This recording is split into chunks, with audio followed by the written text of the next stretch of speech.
Hey ladies and gentlemen of YouTube. Today while I'm putting the upper ball joint on this 11 GMC Sierra, I'd like to talk to you about how to find a good, reputable mechanic in your area. It's come to my understanding that for a lot of people, if they're new to an area, finding a good, reputable mechanic that they can trust that's not going to sell them things that they don't need is not always the easiest thing to do. The first and probably the best place to start when you're looking is talk to your neighbors, talk to any friends you may have, co-workers, people you go to church with or you're associated with through other community organizations. And I think if you talk to enough people, what you're going to find are the same shops are going to get recommended more than once. More people, the shops that people are going to recommend over and over again are the shops that you're going to be able to trust. Now, not all the recommendations will ever be the same. People have their reasons for why they like their mechanics. Maybe it's a friend they grew up with, a friend of their family, somebody they've known a long time. But that's always a good place to start. Another place, don't ever be afraid, if you know a mechanic, don't ever be afraid to ask him his opinion on certain shops, even if he doesn't work there. I personally live 25 minutes from the shop that I work in. I understand that my neighbors, the people that live around me, people I go to church with, or my kids are involved in school with their children, it's not necessarily convenient for them to come to the shop that I work for to get their work done. But if they ask me, hey, I need to get this done on my car, do you know somebody that can do this? Yeah, if it's not convenient for you to bring it to me, I'm not going to get bent out of shape about it. And I may not necessarily be able to tell you the best shop to take it to, but I do know the ones in my hometown that I'm going to tell you not to take it to.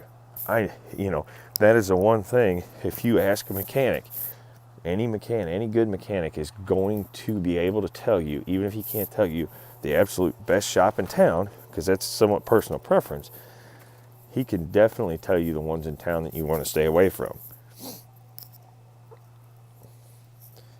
Now, another thing to take into consideration is, if you have a little bit of time, go around and visit some of the shops in your local area. Maybe you have a Saturday morning and some of them are open. Not every shop's open on Saturdays, but take the time to go around and visit some of the shops in your area. Are they clean? Are they neat? Are they well kept? What you're going to find is most of your good mechanics, your reputable mechanics, are neat, well organized individuals. I can't say that's always the case, because I know some very good mechanics who work best in what can only be described as organized chaos. But most of your good mechanics are fairly well organized people.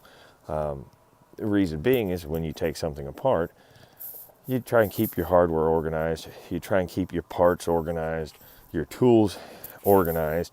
That way, as you're putting it all back together, you don't spend time looking for things. You know where the part, you know by the way you laid it out, where it goes, where it belongs, and you can move through the job faster and move on to the next job, because as a mechanic, that's how we make our money. We don't, if it takes me all day to do a brake job, my boss doesn't make any money, and if he's not making any money, I can't make any money. So, we have to do a good job, but we also have to be able to work quick, and one of the best ways to do that is to try and stay somewhat organized while you're going through stuff. Now, with that being said, if you're visiting shops, take a look at, the vehicles that are there at the shop. Is it all old, beat up vehicles or newer cars? Most shops are going to have a mix of both.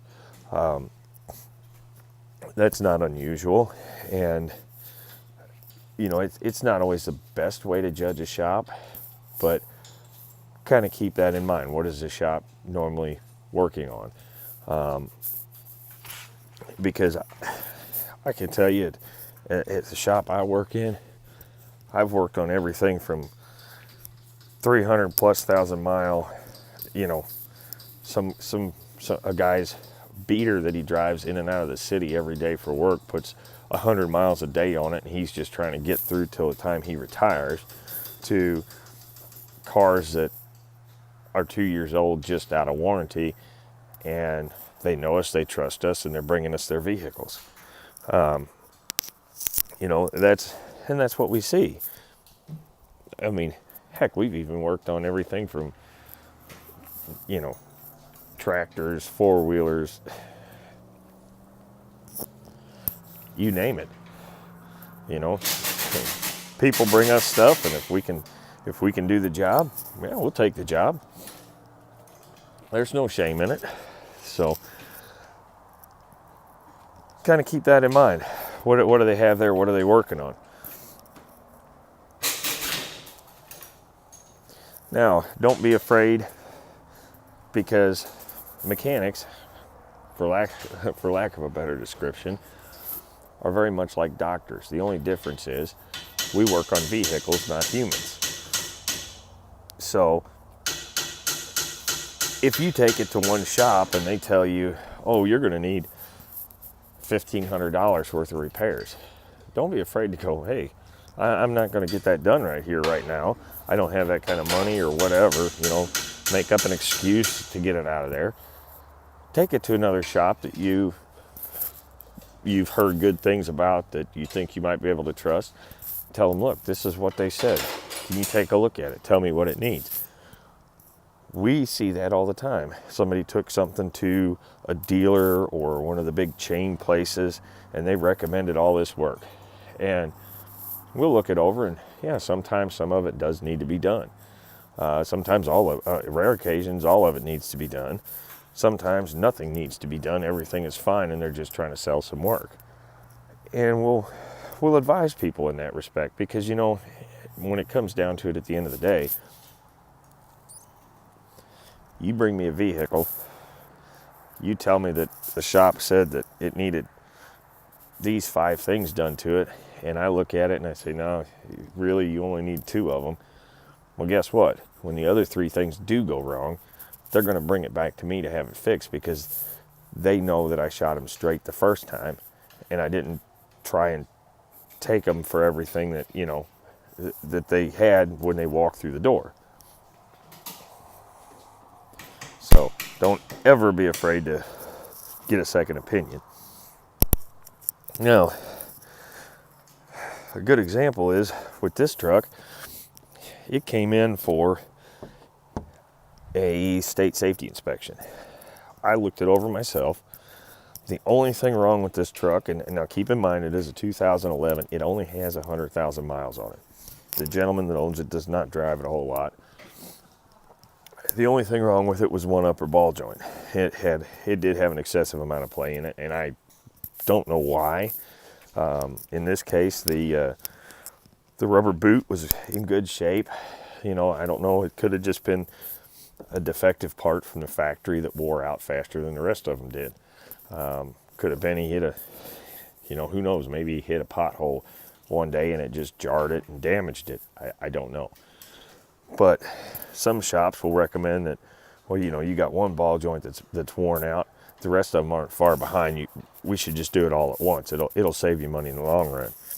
Yeah, you know, in some cases, if I were to look at a vehicle and say, okay, the upper ball joint's bad, the lower ball joint, oh, the boot's gone, it's getting water in it, it's going to go out soon.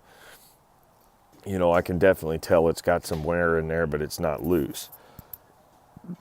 Yeah, I could save you some labor by doing them both at once, but if the other one looks good and it's clean and it's not showing signs that it's going to wear out soon, there's no point in me, you know, it may cost you a little bit of labor in the long run, you know, a little bit more in labor to do it on its own later on, but if it lasts you another 20 or 30,000 miles, that might be another 2 or 3 years before you have to do it.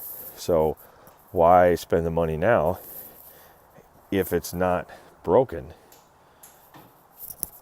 just to fix it because, oh, you should, they both seen the same amount of miles. That doesn't always make sense. Now, with that being said, on this vehicle in particular, as I would with any upper ball joint job or, any similar job, I went through and actually marked all the alignment shims that the factory put in there. And I was able to put this vehicle back in alignment without actually having to send it out and spend another $70 of the customer's money to have the vehicle realigned. And that is one thing, unfortunately, we don't do in-house or alignments, mainly because the cost of the equipment to do them is very high. We don't do enough. We may do 3 to 5 jobs a month that actually require us to have the vehicle aligned when we're done, if that. And for the amount of work we do, we can't justify the expense of spending $30,000 to $50,000 on an alignment machine.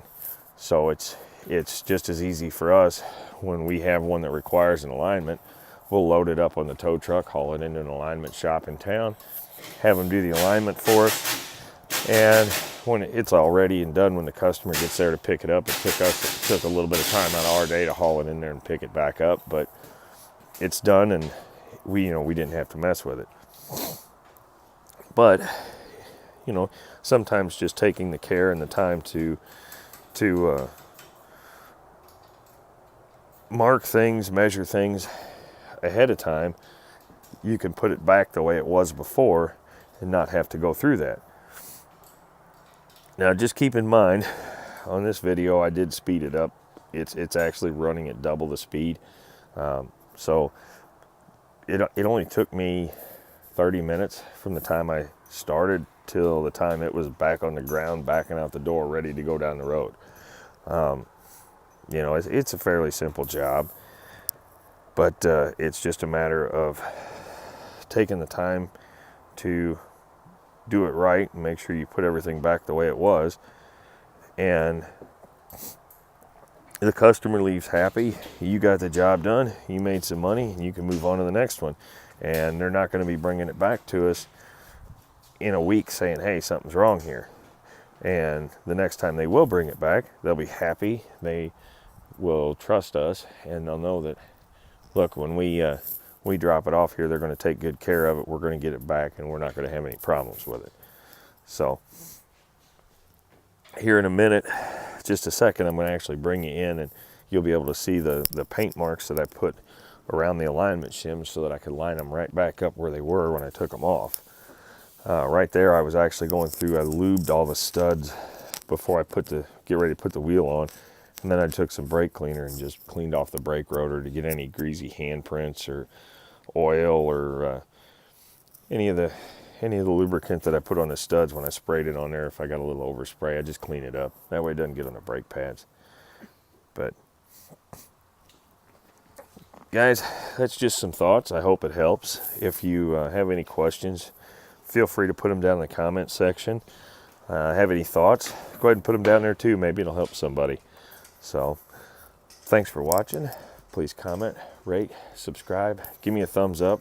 Let me know what you think of the video, and hopefully you'll be watching some of the things on my channel. Have a nice afternoon.